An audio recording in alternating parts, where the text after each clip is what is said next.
ఇక విశాఖపట్నంలో మండల విపక్ష నేత బొత్స సత్యనారాయణ మాట్లాడుతున్నారు. లైవ్ చూద్దాం.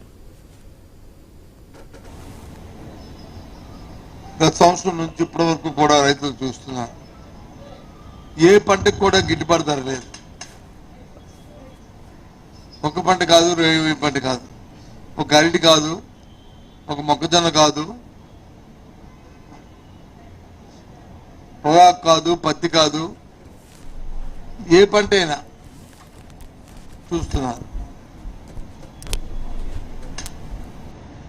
ముఖ్యంగా మన ఉత్తరాంధ్ర ప్రాంతంలో అయితే చెరుక్కి ప్రత్యామ్నాయంగా మొక్కజొన్న వేసుకోవడం, మొక్కజొన్న పంట వేసుకోవడం, తద్వారా రైతులు వచ్చి వారి తాలూకా ఆర్థిక పరిపుష్టిని చేకూర్చుకుంటున్నారు. కొంతవరకు వారికి వెసులుబాటు కూడా వస్తుంది.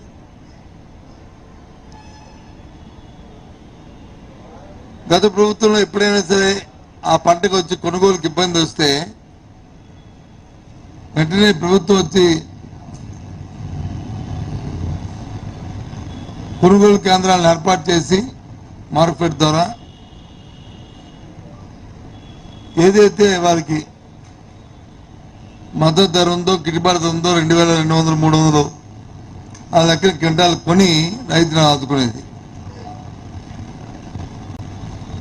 కానీ దురదృష్టం ఇప్పటికి ఒక పక్క పత్రికలు గోల పెడుతున్నా, ఒక పక్క రైతులు గోల పెడుతున్నా, ఒక పక్క మాలాంటి వాళ్ళం అధికారులకి విన్నవించుకున్నా ఎవరు కూడా దాని గురించి పట్టించుకునే దాఖలాలు లేవు. కానీ 1-2 పత్రికల్లో అయితే శీర్షికలుగా వస్తున్నాయి, ఏమని, కేంద్రానికి రాశామని. What nonsense! కేంద్రానికి రాయడం పెట్టండి. రైతుల తాలూకు ఇంత సీరియస్ అయిన సమస్యలు ప్రభుత్వం కేంద్రాన్ని రాస్తారా?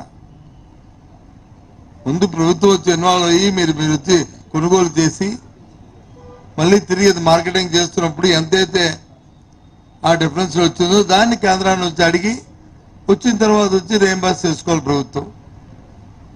ఇది అనాదిగా జరుగుతుంది ఆంధ్ర రాష్ట్రంలో. కానీ అసలు లేదే. ఏమైనా ప్రతిపక్షంగా మేము కానీ మాట్లాడితే ఇవి రాజకీయం చేస్తున్నారు, రాజకీయం మాట్లాడుతున్నారు అని చెప్పి మమ్మల్ని నిందలేయడానికి ప్రయత్నం చేస్తున్నారు. మా మీద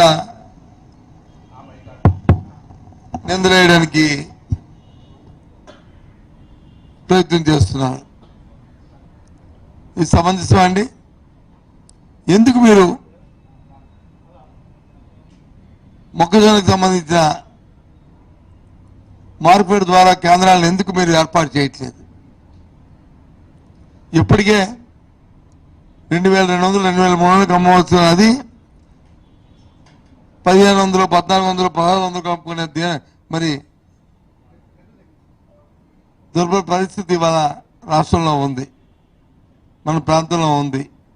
ఇప్పటికే రైతు వచ్చి పక్క చెప్పుకునే పరిస్థితిలో ఉంటున్న ఈ నేపథ్యంలో ఏమిటి మీ అలసత్వం?